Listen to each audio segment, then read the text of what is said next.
दोस्तों इस बार काफ़ी सारे पेंशन लाभार्थी इस तरीके के हैं जिनका जो सूची में नाम भी नहीं आया है और उनका जो है पैसा भी नहीं आया है, और काफ़ी सारे पेंशन लाभार्थी ऐसे हैं जिनका सूची में नाम आ गया है लेकिन उनके बैंक अकाउंट में पैसा नहीं आया है।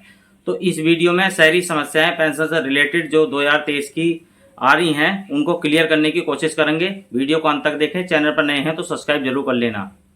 देखिए दोस्तों, काफ़ी सारे पेंशन लाभार्थी ऐसे हैं जिनके बैंक अकाउंट में एनपीसीआई डीबीटी लिंक नहीं है, तो उनका जो पैसा है नहीं आएगा, उनका सूची में नाम भी नहीं आएगा, समय के साथ में काट दिया जाएगा।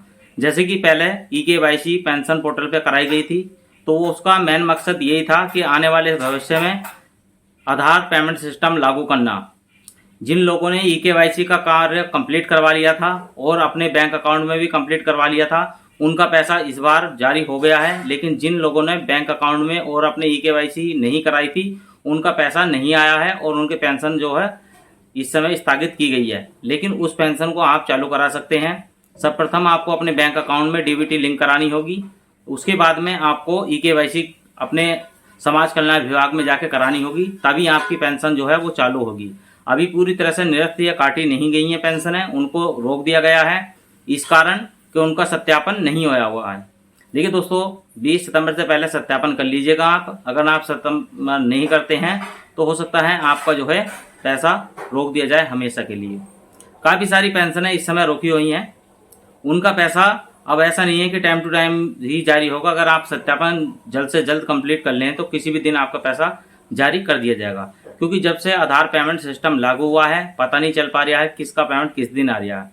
अभी अभी वृद्धावस्था पेंशन का आप सब जानते हैं कि कितना लेट पैसा घेरा गया है, काफ़ी लेट पैसा उनका आया है। वो इसी कारण से आया है कि उनका जो आधार पेमेंट सिस्टम है उनको सिस्टम पे अपडेट करने में काफ़ी ज़्यादा समय लग गया, इसकी वजह से वो लेट पेमेंट आया है।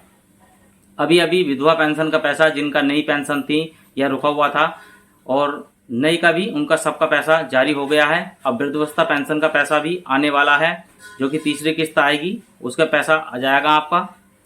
और जो विधवा विकलांग हैं उनका पैसा जारी हो गया है, और अब सभी का पैसा अपडेट हो जाएगा पोर्टल पे, लेकिन होगा उनका ही जिनका आधार दोनों में अपडेट है।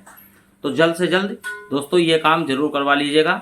आप पेंशन पोर्टल में सूची में जाके देख सकते हैं, नई सूची अपडेट हो गई है, उसमें एक कॉलम में आ गया है कि आपका बैंक अकाउंट आधार से जो लिंक है उसमें पैसा जारी कर दिया गया है। अब एक समस्या है दोस्तों, काफ़ी लोगों के साथ में काफ़ी मेरे पास इस तरीके के कमेंट भी आ रहे हैं सब्सक्राइबरों के, तो उनका मैं क्लियर कर देना चाहता हूं। आप इस चीज़ को समझिए। जैसे कि एक लाभार्थी के 2 से 3 अकाउंट होते हैं, किसी के 2 भी होते हैं, किसी के 3 भी होते हैं, ज़्यादातर एक ही अकाउंट होता है। अगर किसी के 2-3 अकाउंट हैं तो ज़रूरी नहीं है आपने जो पेंशन पोर्टल में पेंशन जिसमें आती थी आपकी या पहले से आ रही थी और पेंशन में जो आपने अकाउंट दिया है उसी में आए, ये कोई ज़रूरी नहीं है। आधार का सर्वर जिसमें तेज चलता हुआ होगा और डीबीटी लिंक होगी उसमें आपका पेमेंट पहुंच जाएगा।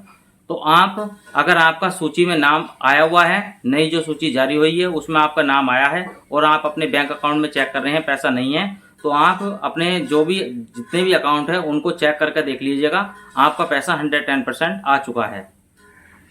अगर किसी के डीबीटी लिंक नहीं है तो वो डीबीटी लिंक करा लें, नहीं तो कई सारे 2 से 3 ऑनलाइन बैंकिंग इस तरीके की हैं, जैसे कि पेटीएम पोस्टपेड बैंक है या फिर पोस्ट ऑफिस की बैंक है। इस तरीके के इनों में जाके आप डीबीटी अपना लिंक करा सकते हैं और बड़ी आसानी से आप अपना जो है पैसा प्राप्त कर सकते हैं। तो उम्मीद करता हूं दोस्तों ये वीडियो से आपको एक नई सीख मिली होगी। मिलते हैं किसी नई वीडियो में, तब तक के लिए जय हिंद, वंदे मातरम।